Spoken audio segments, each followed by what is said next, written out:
Let's talk about what happened in Montreal at the Bell Center, Montreal Canadiens. We talked a couple weeks ago about the passing of one of the great ones, Ken Dryden, legendary Hall of Fame goaltender, broadcaster, unbelievably gifted man, special person, one of the most unique guys I ever interviewed in sports talk radio. Anyhow, they did a video tribute the other night, the first home game the Montreal Canadiens played. And John, I watched it. It was unbelievably moving.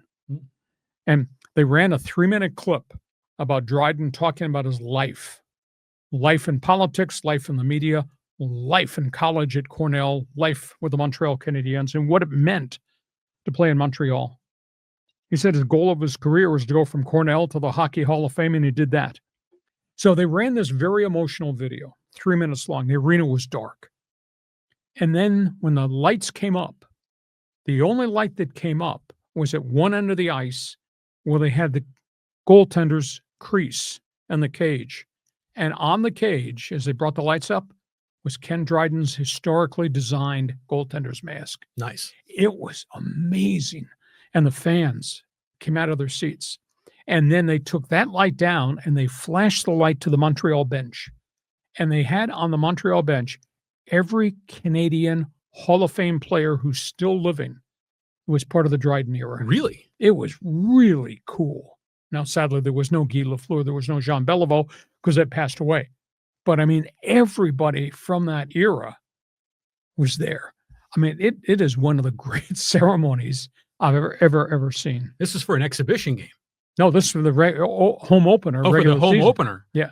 Wow. But this was a salute to Dryden. Good for him. It was good phenomenal. For those classy. Yeah, Google the video. If you can find it on YouTube, it was absolutely amazing. So that's NHL hockey. Interesting story that's really developing. World Cup soccer. You know, it comes here. Trump has gone public and said, if I deem some of these cities unsafe to host World Cup games, I'm going to intervene and I'm going to order the games to be moved. Your president is threatening to move World Cup soccer games out of LA, San Francisco, and Boston. FIFA today in Paris released a response to your president. Football is bigger than governments. Football is bigger than regimes. Football is bigger than slogans. We control our sport. Right. And again, Trump is going to take action against cities that he deems are unsafe, who are led by Democrats. Right. That's exactly what he's doing. You're not subscribing to this, are you? This is just ridiculous. So that's where we are. World Cup has stood up to Trump publicly. Interesting NCAA story. This just broke about noon today. Everything's been revised. College athletics, I mean, everything has changed. College football realignments, NIL, transfer portal.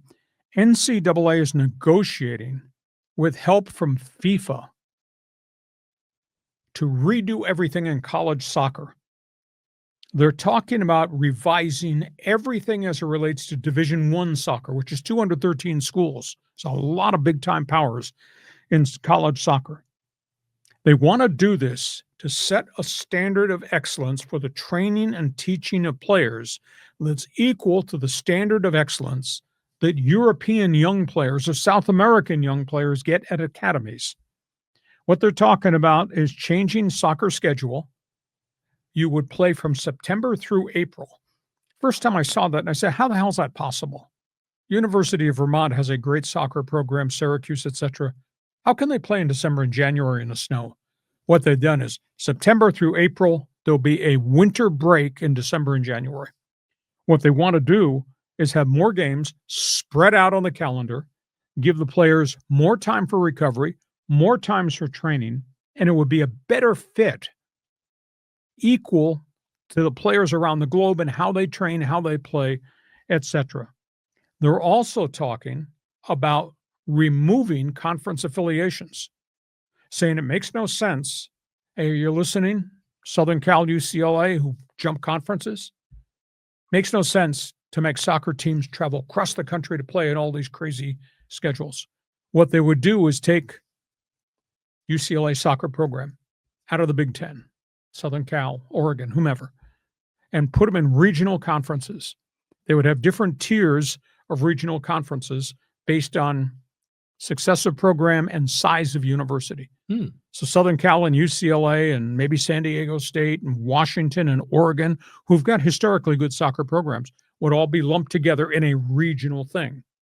And then you'd have a second tier. That second tier might involve smaller Division I programs like a Grand Canyon, Cal State Fuller, whomever. Right. So they're talking about revising everything about the world of soccer. A lot of work to be done, but they're thinking outside the box. Last topic, Tiger Woods is back in the news. Tiger Woods has just undergone his 7th back surgery. This was for removal of a disc. He has had 7 back surgeries in 11 years. He's had a total of 15 surgeries if you add on everything as it relates to his foot, his knee, and his ankle. I don't think he'll ever play golf again, but he said he woke up post-surgery and it's the first time in years that he felt very different. So modern medicine's great, but Tiger Woods, think about that, 7 back surgeries in 11 years. Just absolutely amazing. So those are late-breaking stories highlighted by what happened at Bell Center in Montreal to where we are with all the other sports. I like what I heard about that NCAA soccer thing. I mean, that I like it when these leagues are innovative and they don't think the old school way all the time, because America produces so many great athletes, across all these sports that it's a shame that U.S. soccer in the World Cup stage isn't better than it is. So I love this. I mean, not only are you getting the higher level of coaching to match international standards, but to your point, it makes the season like spread out, and so the games become bigger deals, on some of these campuses. They'll probably get bigger crowds if these games are like, once every 3 or 4 weeks, depending on how they structure their calendar. Well, they'll structure the conferences too. We're not sending UCLA's legendary soccer program to New Jersey to play Rutgers. They will take each of these schools out of their conferences and put them in a regional conference that'll be formed just for soccer. So it's sort of like the equivalent of those relegated conferences in the Premier League. Maybe this would be like the equivalent of the second or third tier down. Yep. I like that idea. So we'll see. It's not done. It's in the formulative stage. They've been negotiating they just released details this morning. They've been negotiating this concept for about 8 months, but they don't have everything put in place yet, but they're still working on it. Okay, that's all things sports. This podcast brought to you by Dixieline Lumber and Home Centers, 9 locations to serve you in San Diego.